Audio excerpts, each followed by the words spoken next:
What's up everyone? This video is going to be a super quick review of the brand new Sydney Grace Enduring Love palette. They sent this to me a few weeks back. It has since launched, gone out of stock. They are now accepting back orders. So I'm certainly not the first person to share a review like this, but it's a pretty nice palette and I wanted to talk about why. So this video is going to be sharing my 4 fast facts, or at least the facts that I think you should know if you are considering purchasing this, or actually if you've gotten it, there might be a trick or two in here for you too. So let's go ahead and get started.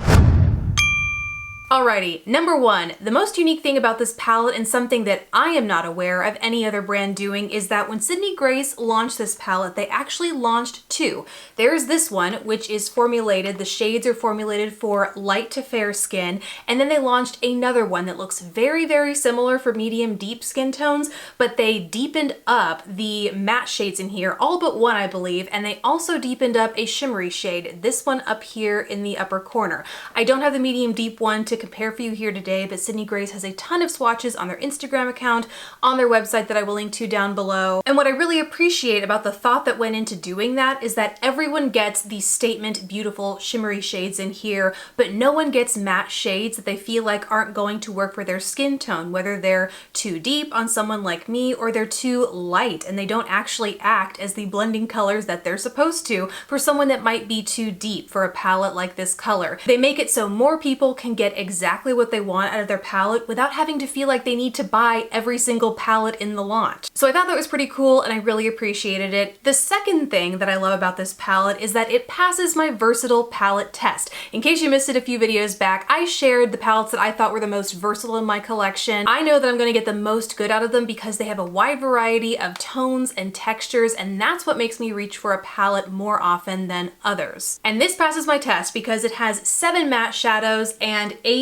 shimmery borderline metallic shadows depending on how much you build them up and whether or not you foil them, which will be my next point. But with this, you can create an entirely matte look. You can create an entirely colorful look or a cool neutral look. Like, you could really do it all for every occasion with this palette, whether it's something more soft and everyday to really turned up and dramatic, and that to me makes for a palette that I am more likely to reach for every day. Moving on to number 3, and what I hinted at earlier, but these are wet dry shadows. No, the Sydney Grace website does not actually say that, but I have used these both wet and dry. I have 3 tutorials using this palette up on my Instagram, and I might insert 1 or 2, a few of them around here if you're interested, but if you want to see the full things, go check out my Instagram.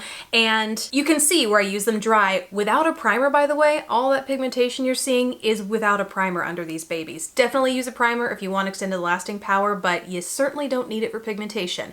And I also used it wet. I specifically used this shade down here, Deanna, which is this beautiful green khaki sort of metallic shade. I used a mixing medium. It was actually my Issa mixing medium, dropped it into this. You can even see here in the corner where I did that. Took a little liner brush, created a really pretty simple wing liner for that look, and went on about my day. I come back days later to check and see how the shadow is doing, and there is no hard pan at all. Like, I'm just gonna put my little finger just like that.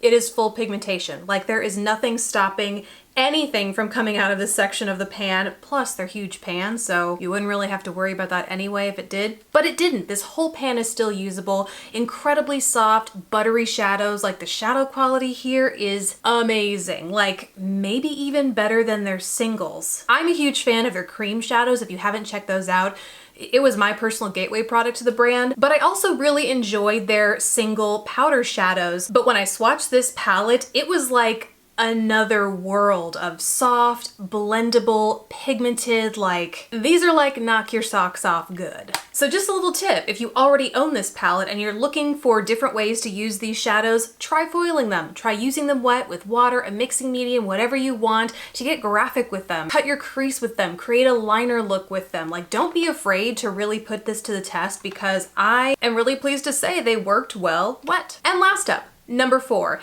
this is described as a cool toned palette, and I definitely think for the most part, I mean, it's not hard to see It very much is. But I will say for anyone who might be put off by that, like they really love this collection of metallic textures and gem tones and the mattes, but you just don't know how much you're gonna love cool tones on your color palette, your skin tone, this point is for you, because I am the same way. I do not like too cool, like too silvery. There are some metallic shades in here that when I first saw them, I was like, I am never going to wear those because they are way too silvery and kind of harsh feeling against my skin tone. At least that's how I felt in the past.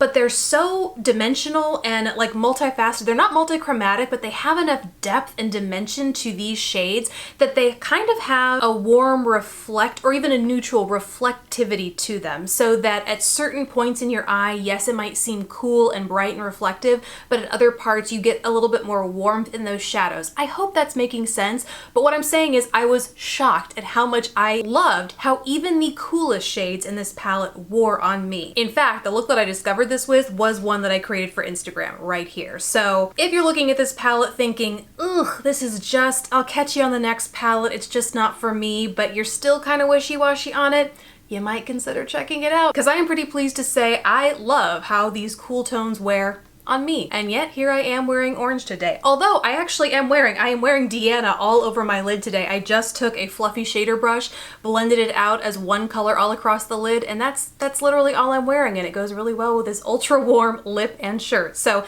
there you go. It's still a very versatile palette, even if you know, cool color palettes are not your everyday thing. So what do you think, guys? Is this palette on your list, or did you even already pick it up, or are you still on the fence? Let me know down in the comment section below. And besides that, I really hope you enjoyed this kind of fast four format type video. Let me know if you did, also down in the comments below. Otherwise, I'll see you in the next video. Bye.